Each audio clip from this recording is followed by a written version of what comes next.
أعوذ بالله من الشيطان الرجيم ശപിക്കപ്പെട്ട പിശാചിൽ നിന്ന് അല്ലാഹുവോട് ഞാൻ ശരണം തേടുന്നു.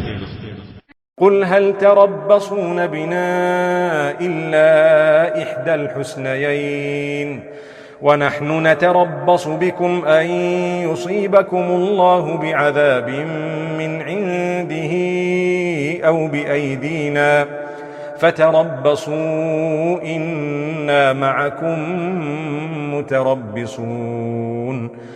പറയുക, രക്തസാക്ഷിത്വം, വിജയം എന്നീ രണ്ടു നല്ല കാര്യങ്ങളിൽ ഏതെങ്കിലും ഒന്നല്ലാതെ ഞങ്ങളുടെ കാര്യത്തിൽ നിങ്ങൾ പ്രതീക്ഷിക്കുന്നുണ്ടോ? എന്നാൽ നിങ്ങളുടെ കാര്യത്തിൽ ഞങ്ങൾ പ്രതീക്ഷിക്കുന്നത് നിങ്ങൾക്ക് അല്ലാഹു തന്റെ പക്കൽ നിന്ന് നേരിട്ടോ ഞങ്ങളുടെ കൈക്കോ ശിക്ഷ ഏൽപ്പിക്കും എന്നതാണ്. അതിനാൽ നിങ്ങൾ പ്രതീക്ഷിച്ചുകൊള്ളുക, ഞങ്ങളും നിങ്ങളോടൊപ്പം പ്രതീക്ഷിച്ചിരിക്കുന്നവരാണ്.